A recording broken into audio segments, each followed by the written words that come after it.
Our series begins with our heroine, a professional boxer, a world-class martial artist with devastating skills, playing in an international tournament. The girl's name is Tshaa.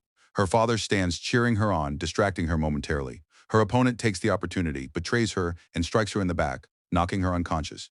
But at that moment, she sees another girl, a copy of herself. The other girl tells her, "I'm from a parallel world, the two of us are versions of each other, and we're both dying at the same moment.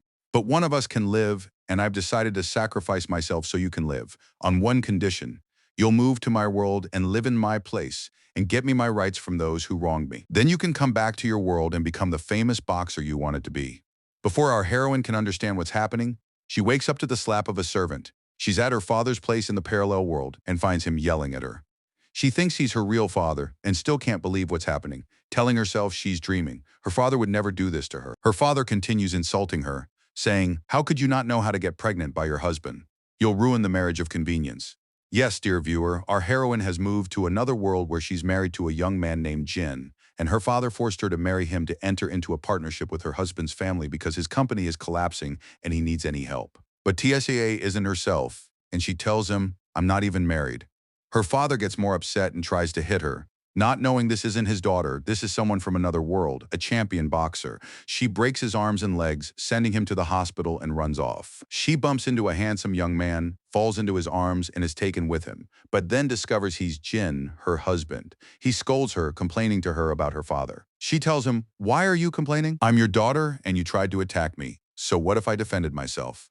Jin looks at her, puzzled. Who's this? His girlfriend, whom he's known forever, had no personality, was weak and was afraid of her own shadow. Despite this, he decides to free her from what she's facing and stop the scandal there, taking her with him to his house. But Tshaa refuses to get out of the car, telling him, "Take me back to my father." He tells her, "Your father, who was dying for you to marry me because I am the eldest heir of my family, and all he cared about was the deal." She tells him, "I feel you don't even like me. Let's drop the pretense and divorce. It would be better." He gets close to her, and she imagines he'll say, "I could never leave you." But she's surprised. He says, "Stay until I figure things out, and I'll divorce you." Then he leaves her and walks away. She then sees her counterpart's butterfly entering the house and starts to grasp she's now another person in a parallel world. She enters the mansion following the butterfly and finds everything she'd ever dreamed of. Overnight, she's transformed from a poor girl who only wished she'd find money to buy food. And now in front of her is everything she ever wanted, dreaming and not believing where she is. She sees the family photo. Jin has a younger brother who's a failure, no good with business, named Wang, from his stepmother, the scorpion, whose name is Niyama.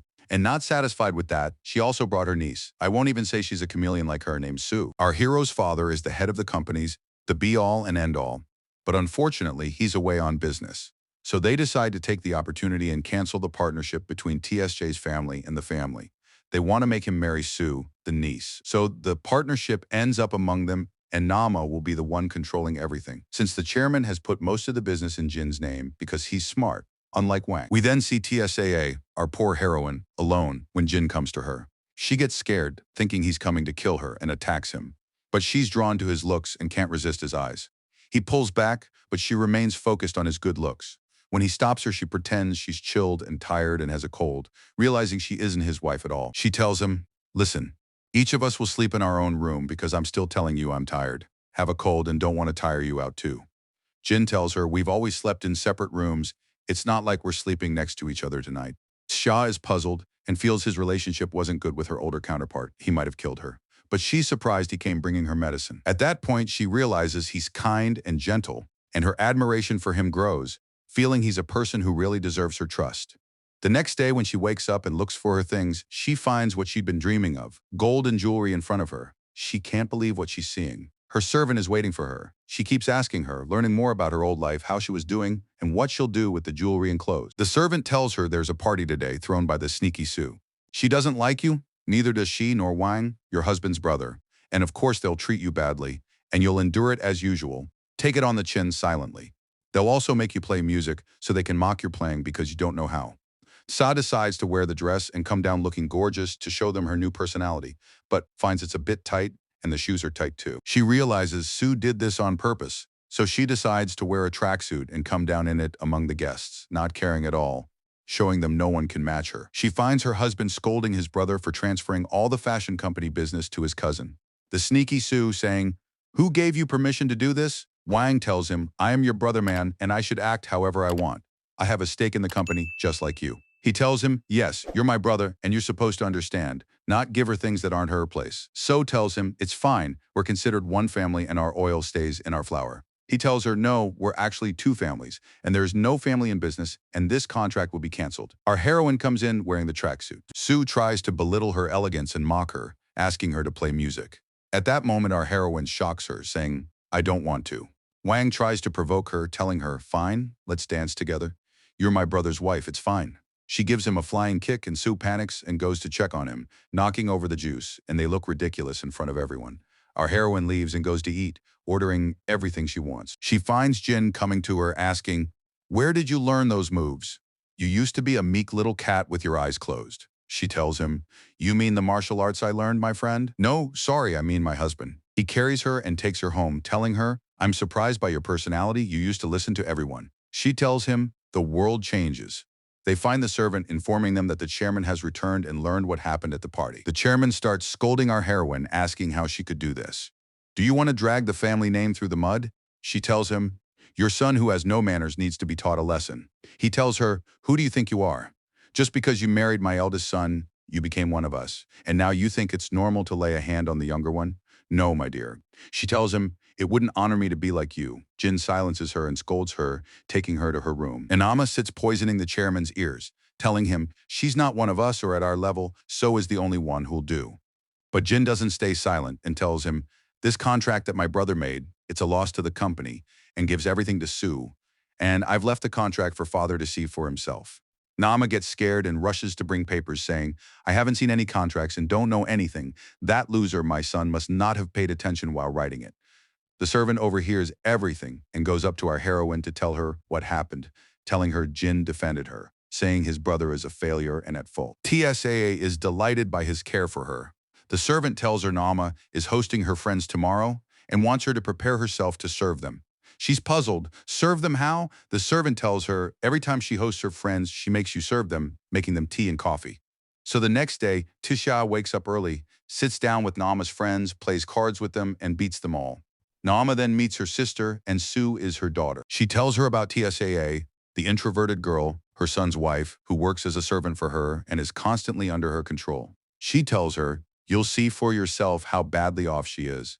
But when she comes in, her sister is shocked to find TSA is a different person from what Nama said. Comfortable, loves everyone, and even orders Nama to make tea for her friends, telling them, I love drinking tea made by Nama's hands. She sends So to the bakery to bring some cake and biscuits. She makes Nama pay for her friends who lose, since they're her guests, embarrassing her in front of everyone. Nama, of course, agrees. Tisha wins and takes her money. Her husband sees her and is delighted with her new personality and the change in her. Tisha goes up to take a shower, happy with what she's done. She finds Wang coming to her, trying to get close, telling her, what? You forgot me? Forgot what happened? Forgot you were going to run away with me and leave this family? I know I abandoned you, but it wasn't my choice. TCA is puzzled and tells him, I'm your brother's wife. What would make me get close to someone useless like you? He says, looks like you really forgot. Wait, why does your smell seem different? She grabs him before he can get close, drowns him in the water, and keeps hitting him until we see the sneaky Sue and Jin coming in. This was her plan with Wang to drive a wedge between the couple. But TSAA doesn't allow it. She puts up a flying left at all of them, scaring them. Jin carries her to her room, telling her, you'll drag the family name through the mud, what you did wasn't right. She tells him, if you don't like my way, divorce me, I didn't do anything. He tells her, convince your father to dissolve the partnership between us. That's the only way I can divorce you. Then he goes down to his brother and tells him, stop your women's games and send that girl Sue packing. I see she's making herself at home, not at her father's place. And he tells her to live with her mother. Our hero asks his assistant to watch our heroine and learn everything about her past, whether she had any relationship with his brother or not. Tisha is conflicted, not knowing if what she heard from Wang is real or not, and wondering if her counterpart in the parallel world cheated or what. But her butterfly appears again, opens her drawer, and she finds boxing gloves from a boxing gym. So she goes to the gym and finds everyone looking at her. She sits looking at the ring and imagines the harassment, abuse, and humiliation her counterpart was subjected to. She feels bad for her and remembers Wang's words, realizing she wanted to escape with him because she couldn't believe she'd find a rope to grab onto or anyone to lean on, given everything happening to her. So Tisha decides to avenge her. When she finds all the boxers coming at her, she only thinks of the person she saw torturing her old counterpart. She decides to show him her new strength. Jin's assistant is watching her and films them, sending him the pictures. He arrives at the place to find the boxer coming at our heroine, thinking she's still meek and useless, that he'll finish her off without mercy. But Tshaa turns on him, showing him the worst she has, knocking him down with hits. And every time he falls on his face, she lets him get up to hit him again until she gives him the boom strike, knowing that after he goes down, of course, he'll go back to his father. She avenges her counterpart. Jin is delighted by her strength and takes her with him, telling her, looks like you were subjected to a lot of bullying and harm. She tells him, what's it to you? Didn't you say you'd divorce me? He says, I can't divorce you. She's surprised. He tells her, so Nama doesn't think she's controlling us and making us follow her rules. She tells him, agreed. But first, my conditions, we stay married in front of people, but between us, each in our own room. And the second condition, I'm free to live how I want. I'll wear winter clothes in summer if I want. He tells her, fine, and my conditions are I know everything about you, so take care of yourself. Don't go anywhere dangerous alone. Call me and I'll come with you. Don't hide anything from me. When she feels he cares about her and really loves her, he tells her no, it's just for the family's reputation. A call comes from his assistant, and when she asks what's wrong, he doesn't tell her. It's clear he loves her because he bought the boxing gym and beat up all the boxers who thought about going after her before all to please her. Our heroine returns home to find her counterpart's butterfly entering a new place. She looks around and finds a letter sent by her counterpart to someone asking him to save her, who replied with the signature G. She wonders who this G is. The servant comes in bringing her a letter from Wang, finding he's inviting her to dinner. She gets upset and refuses, but sees the letter has the same shape as the one she has, so she decides to go meet Wang. Maybe she'll reach the truth and find out who killed her counterpart. As soon as she goes, Wang gets close to her, but she steps back. He tries telling her, did you forget what was between us? You never loved my brother. You loved me your whole life. He treated you badly. I treated you well. She tells him, but Jin treats me well. He tells her, that's only for a while. He'll turn on you. He never thought about you. A waitress comes in to ask Wang to write a review of the restaurant. He tells our heroine, let's have a drink together to help me decide what to write. She agrees so she can see his signature. He drinks and writes a review. Our heroine leaves and goes. He tries to convince her to stay with him, but she ignores him. She turns out to have arranged with the waitress to see if G could be him, but finds the signature is different. She leaves without suspecting him. She finds herself getting drowsy. Two men get close to her and kidnap her, looking like they want to harm her. But before it happens, our hero Jin arrives, telling them, who are you? He comes down on them like a dragon, kicking the first one and grabbing Tshaa into his arm while breaking the second with his other leg. He carries our heroine, who isn't conscious. She gets close to him and is in his arms until they get home. He lays her down and she pulls on him while sleeping. He thinks of kissing her, but remembers the agreement between them and steps back from his decision, even though he loves her. She wakes up the next day to find Jin scolding her, telling her, you disgraced him. He shows her a picture of her with his brother when they were young, posted online with everyone talking about them. It turns out Wang did all this and put a sedative in her juice so the young men could take what they wanted, then film and disgrace her. But our hero saved her after he was returning home and learned from the servant where she was. After he rescued her and Wang couldn't film her, he posted a picture of them young or anything to destroy her. Our hero then goes to meet a musician friend who's from a rich family, friends with their family and loves music. Our hero asks his friend to talk to his sister Sarah, since she's good at general management, because they have problems at the company. And you know the scandal my wife caused with my brother. But the musician tells him, my sister just got back from a trip and definitely won't be free, and she has a lot of work behind her. But if you talk to her yourself, she might agree. His assistant calls him saying, come see what your wife did. So he excuses himself from his friend and leaves, telling him he'll talk to him later. We see Tshaa at home sitting with the family. The chairman sees the picture, and as usual, Nama is poisoning his ears, saying, your son Wang is kind and meek, and loved Tshaa forever, and you decided to marry her to his older brother. He didn't say anything so as not to upset you, and Tshaa exploited us and came among us to drive a wedge between the brothers. The chairman asks our heroine why she did this. She thinks he wants her to stay silent and tells them, you're all ganging up on me. What's my interest in posting a picture of me and your son when we were young? Don't you know your son is the one who posted it, and I don't even know anything about the matter? At that point, the chameleon's mother says, no, my son is reckless, but he'd never ruin the family's reputation. And the chameleon also tells her, you're driving a wedge between siblings and not feeling guilty. You have to apologize. But the servant speaks up, telling them, you still aren't sure if it's Tshaa in the picture or not, so wait until her husband comes and talks to her. Nama gives the servant a humiliating slap, not knowing that for every slap Tisha returns too. Tshae apologizes to the servant and takes her with her, saying, "Since you want me to leave, I'll do that for you." Then she goes out and finds the journalists surrounding her with questions. Jin arrives and saves her, telling them, "I trust my wife's character. She isn't the one in the picture." He takes her in his arms and brings her into the house. She asks him, "Why did you say this?" He tells her, "For the family's reputation, and I don't want you causing problems until I solve the disaster." She goes up to sit in her room thinking about him and how he managed to save her from people's talk. The servant comes in to thank her for what she did with her, telling her, "From now on, consider me your eyes in the mansion, the ears you'll hear with." The next day, Sarah arrives to solve the problem, after Jin called her and convinced her to come work to solve the company's issues. Everyone prepares to receive her. She tells Jin she wants to speak with him privately and treats our heroine in a nasty way like she's her rival. But our heroine treats her normally because she doesn't know who Sarah is. But Sarah remembers her and ignores her, annoyed by her. They look like they knew each other. Sarah enters the office with Jin and remembers her memories when she asked Jin to marry her, even just on paper, because her father then wanted her to travel and marry against her will, but Jin refused at the time to help her. After that, our heroine's counterpart in the parallel world marries. She tries to open up about the past, but Jin isn't free. All he wants is to solve his problem. Sarah tells him, "I went through all the servants in the mansion and found the closest body to your wife is her servant, and the picture doesn't show her face clearly. So the servant will come out and say she was the one in the picture." Jin tells her, "My wife won't agree because she loves the servant."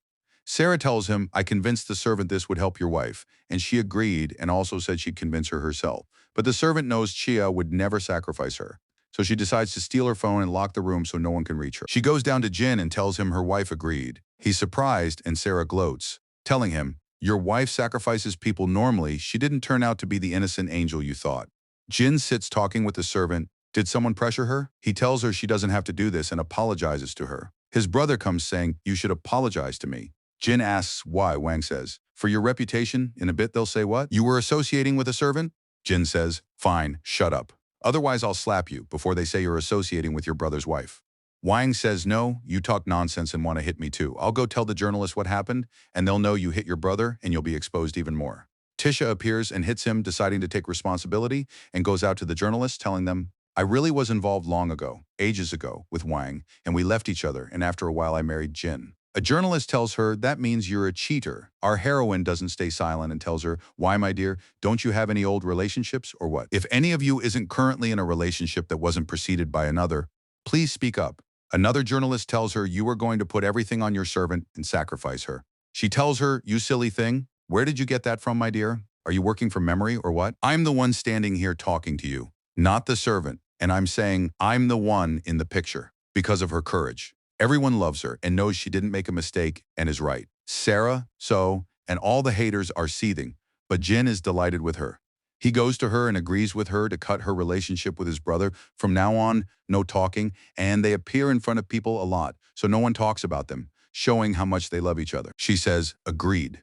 Jin goes to walk to his room and finds Sue eavesdropping on them. So he leaves the door open and starts pretending that he and Tisha love each other in front of people, but it's clear their eyes are turning to hearts. In reality, they're not pretending at all. They're just being playful normally, and they decide to sleep in the same room for the first time in their lives, she on the bed, until the next day when the chairman calls them, thanking Shah for what she did, but asking her to stop the war problems. But Sue doesn't stay silent and tells her, "Yes, you were going to expose us with the journalists." But our heroine doesn't keep quiet and tells her, "The journalists asked me strange questions. It felt like someone was eavesdropping on us and telling them our secrets." Sue panics, and then Jin's phone shows him a picture of Sue with the journalists, with her being the one telling them to pressure our heroine in the questions to destroy the family's reputation. The chairman learns Sue was going to destroy their family and says, "I considered you my daughter and let you live in my house. Your father was my friend, no matter what, and Naama asked me to bring you here to live. And not only that, I gave you money, opened businesses for you." He decides to kick her out of the house, telling her to return all the money she took and the companies. She says, "Nama, save me. You were the one who told me to do this." So he slaps her and kicks her out too before anyone realizes she's an accomplice. Our heroes go out together and have a nice time, enjoying themselves on the pretext of appearing in front of people, acting, but really being happy. As they're returning home, So is waiting for them, intending to finish them off. As soon as she sees them, she drives her car at them, but Tisha worries about our hero and pushes him away from the car. She gets hit instead. She's taken to the hospital in critical condition. At that point, her counterpart appears to her, trying to wake her, asking her to stay alive and reveal the truth. TSA remembers all her sweet memories, all the moments with Jin, and most of her counterpart's difficult memories. She actually wakes up and survives the operation, with Jin staying by her side, afraid anyone might approach her, including his stepmother. He won't let her in. So, her cousin goes to her saying, "Save me. Do you want her to lock me up? I'll tell the chairman everything." Nama then decides to call TSA's father to convince her to drop the charges. TSA is in the hospital, Jin beside her, worried about her, and the second sneaky one, Sarah, comes and sees their love for each other and is jealous. She decides to drive them apart, telling them people are talking about them, saying their marriage is one of convenience. So they need to do a press interview, film their life, talk about it, and TSA will tell the people their story. The interviewer asks TSAA if her marriage to Jin is a convenience match. At that point, TSAA starts opening her heart, telling her, "Jin to me is life, the reason for my smile in everything, and was always by my side in all difficult times." Jin is standing behind the door listening, which makes Sarah burn with jealousy. She leaves her things, so TSA goes after her. And when she comes out, Sarah talks with the interviewer. Knowing TSAA hears her and tells her, "Jin asked us to increase all the footage where he cares about TSA well, so it looks to people that he really loves her and sacrifices for her, etc." TSA is shocked because she thought Jin was different from all of them and really loved her. Not acting. When he tries to care for her, she kicks him out of the room, not bearing to see him, so he leaves her alone. All the way home, he thinks of texting her, but his assistant tells him he saw her father coming into her. Her father pressures her to drop the case. When she refuses, he tells her, "I'll release the medical report that says you inherited madness from your mother and threw yourself in front of the car, and I'll expose you in front of everyone." She tells him, "No one will believe a paper?" "No, no," he says. "But when they learn your mother killed herself because of her madness, they'll believe it normally, and your mother will be the evidence, and you'll be exposed, you and her." She doesn't accept his offer. Our hero arrives and tells her, "I'll know how to get you your rights from your father. Don't drop anything." But she tells him, "Let me handle it this time." He leaves her to her own devices this time and takes her home. Tisea decides to understand more and goes to the doctor who was treating her mother's case. He asks her why her father didn't come with her. She tells him she came to check on herself and ask about her mother while she was at it. The doctor gets nervous and scared. She keeps pressuring him until he tells her, "If you want to reach your mother's file, submit a request, but on the condition your father comes with you." So she decides to enter the archive without a request or anything to read her mother's case. But the doctor figures she might do this and goes after her, but doesn't find her. Our heroine returns home, and when our hero learns what she did, he scolds her, worried about her, in case someone learns what she did and reports her. So TSAA argues with him, telling him, "You have nothing to do with me." He asks her, "Have you changed? Why have you changed with me? Why are you treating me this way?" Before she can answer, Sarah calls him. He goes to her, she's prepared a romantic date and tries to make him fall in love with her. She remembers the day he rejected her. He apologizes, telling her, "That wasn't in my hands and I wasn't ready for marriage," and keeps appeasing her until she falls asleep. He returns to our heroine, who's waiting for him, worried and jealous. But he doesn't care. He goes to shower and sleep. Our heroine goes to sleep next to him. He's pretending he's playful and pulls her in. They get close, make up, and wake up the next day to find Sarah at their place. Our heroine sits talking with her, but of course knows nothing about her counterpart in the parallel world. Sarah asks her if she's forgotten her or if she's pretending. She tells her she hasn't been well lately and forgets a lot. "So if you're someone important, remind me." Sarah leaves furious. Sarah decides to avenge herself, having the file proving her madness, and leaves it for the Scorpion Naama, who decides she and her son will make a plan and take revenge on our heroine. We see Naama with her husband. She tells him, "You're the head of everyone and tired. I want you to drink this glass and come to my room." The chairman drinks. She'd put pills in it to make him not in his senses. He goes to the room and finds Tisha. He tries to get close, not seeing who she is, thinking she's his wife. But Tisha pushes him away and knocks him on his face. Naama enters and tells her, "What are you trying to do?" Tisha tells her, "You set this up. You're the one who gave me the dress and said, 'Wear it. It'll look pretty on me at the party,' and told me to come to the room. So you're the one who set up an ambush. You wanted to entrap me and the chairman. You think I'm crazy?" She tells her, "Yes, crazy," and pulls out the file Sarah gave her. They show the chairman, and he becomes convinced our heroine is really crazy and calls the guards to take her to the mental hospital. But our hero appears among them, takes her from all of them, and they escape together. He sits down in front of his father to be held accountable for breaking the word of the family head. The chairman gives him a final chance, telling him, "Take Tishie to the mental hospital tomorrow." At that point, Jin refuses. His father gets upset and decides to whip him, while his wife and son enjoy it. Meanwhile, our heroine is escaping, confused, not knowing who gave the file to Nama. Sarah is standing in front of her, telling her Jin sent me to you, told me to protect you. Tisha goes like a fool to her house, finds a trap, and they brought the chairman's men in an agreement with the scorpion Nama to arrest her. Our heroine escapes and jumps from the balcony, but because of this passes out and is taken to the hospital. One of the guards is waiting upstairs to take her straight to the mental hospital so she doesn't tell what happened.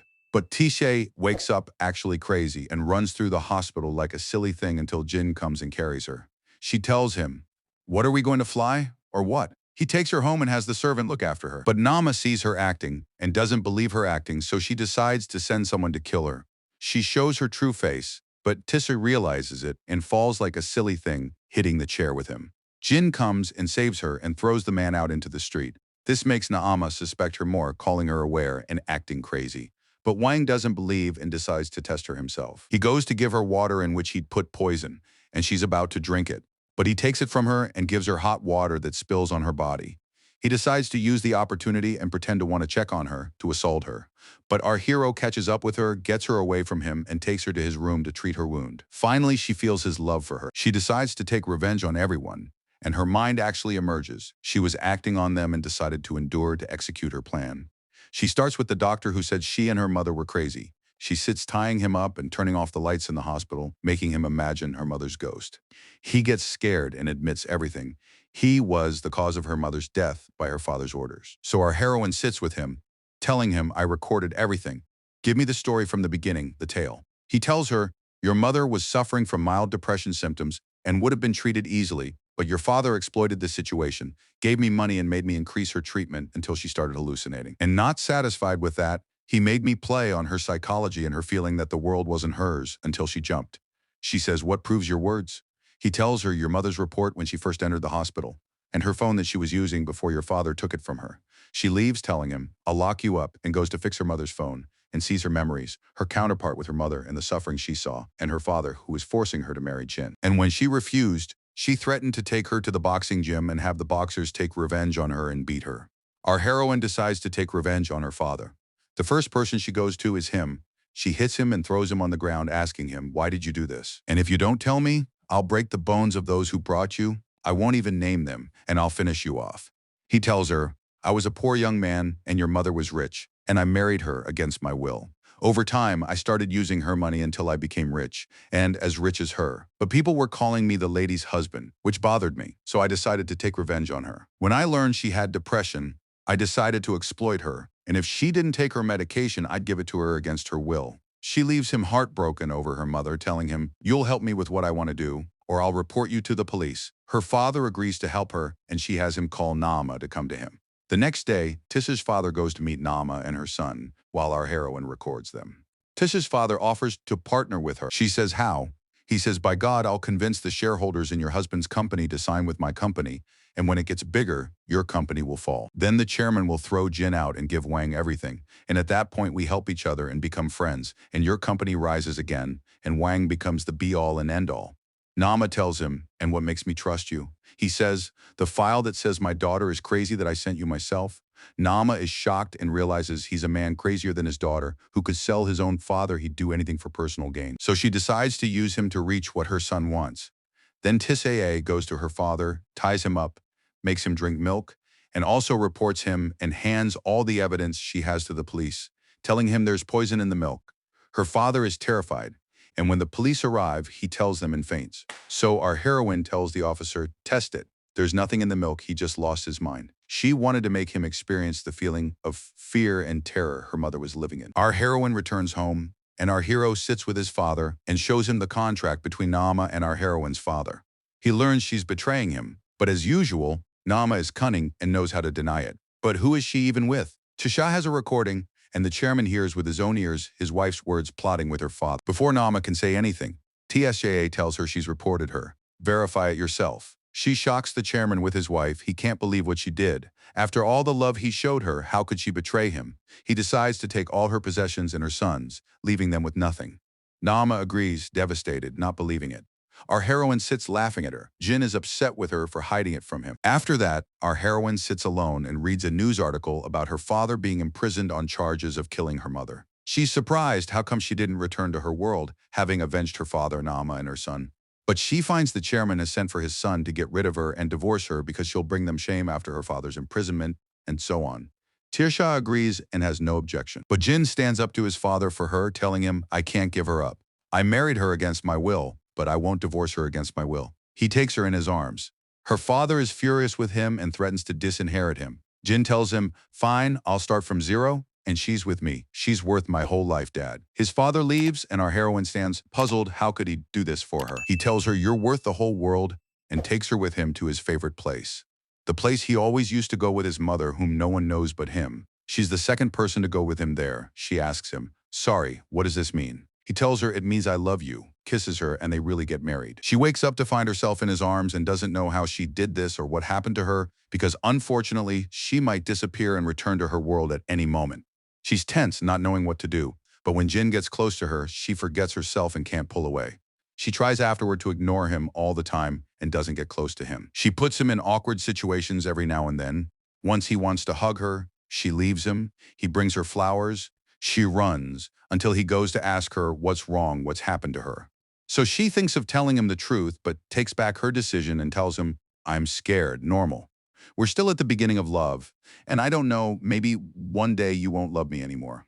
He takes her in his arms and reassures her that he could never, ever hate her. She weakens again, and they kiss. After that, she wakes from her love story and returns to her life and work and the goal she came for. She sits reading her counterpart's letters and finds a letter written that G loves Jasmine.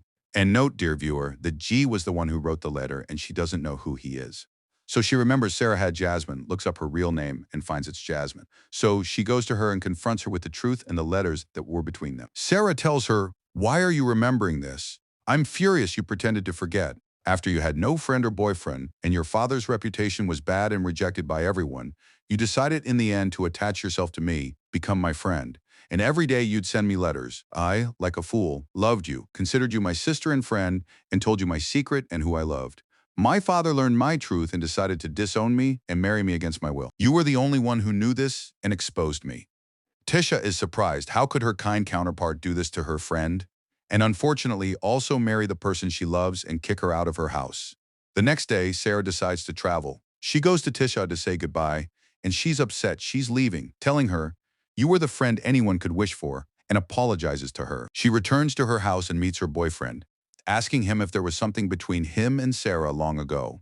He tells her no and tells her about the day he rejected her. Tisha is reassured and lives her life happily. She sits with her father-in-law after he accepted her and finally agreed to the relationship.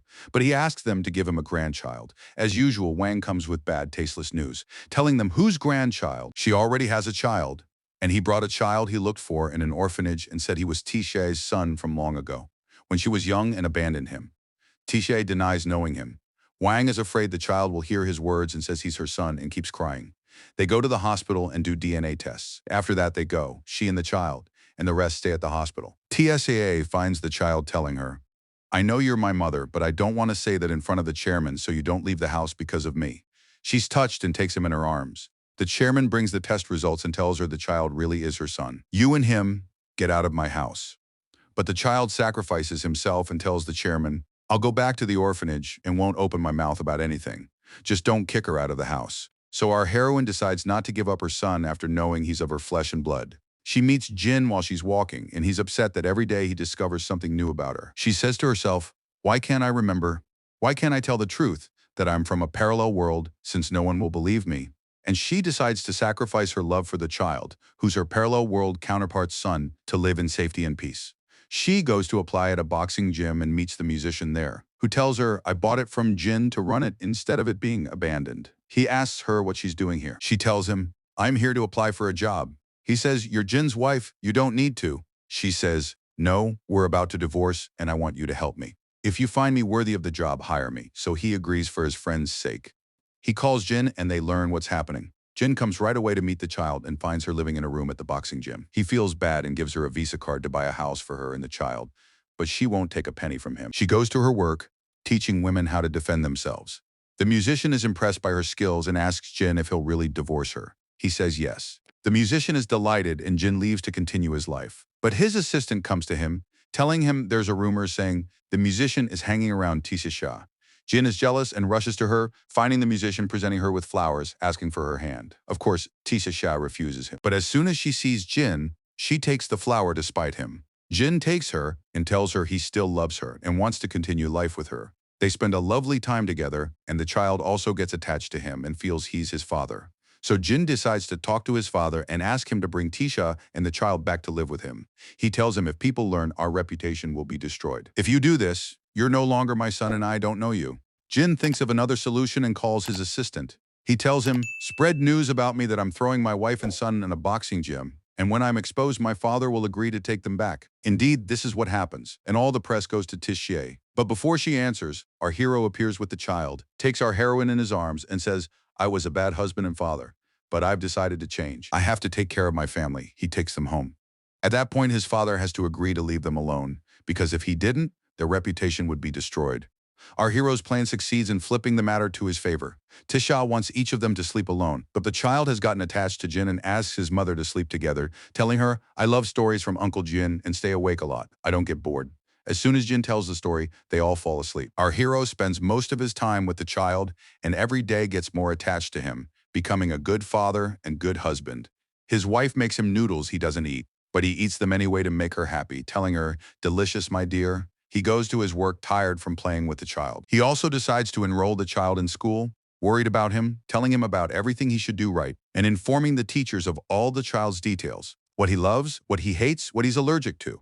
He's so proud of him. As the child walks away saying, bye, Daddy, the word touches his heart. Jin flies with joy the moment he hears it. Sha is delighted when she sees him and feels he's a real father. He then goes to pick him up from school. The child is excited and tells his mother, I want to participate in the dance competition.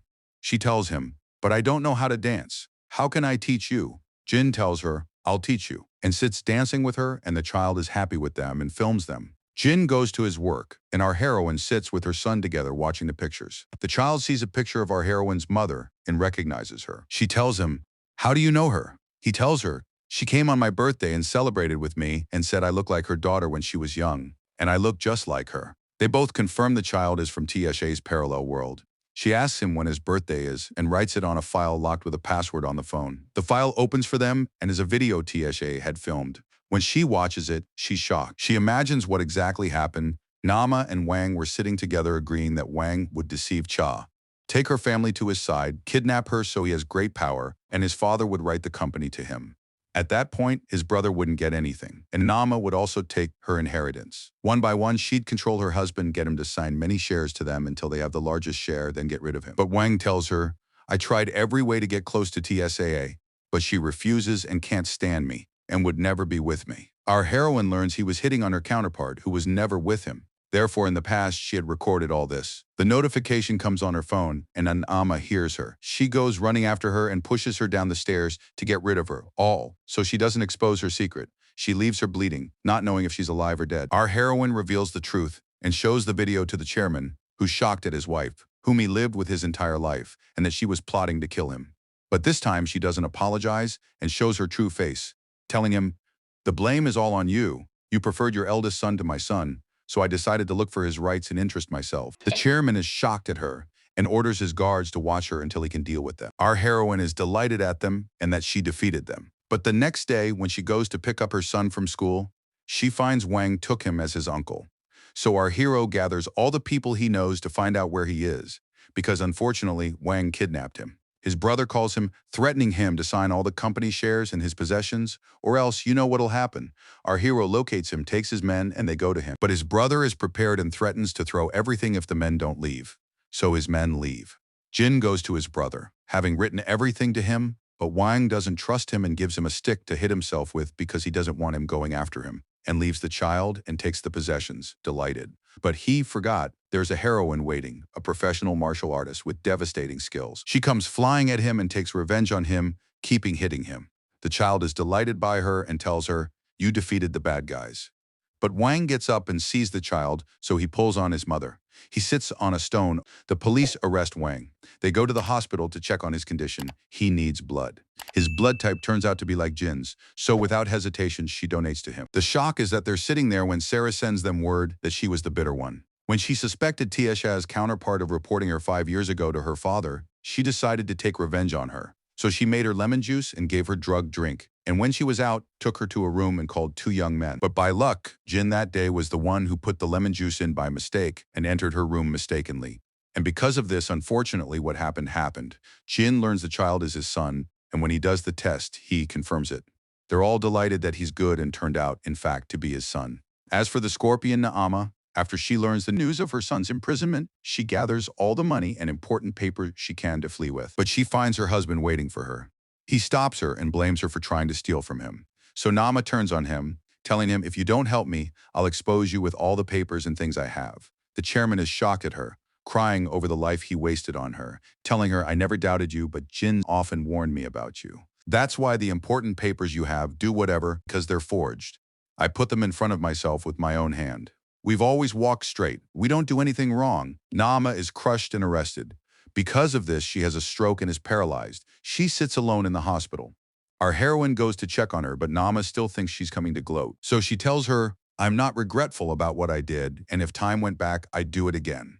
Our heroine realizes there's no point and decides to live her life in safety and happiness and not worry about anyone.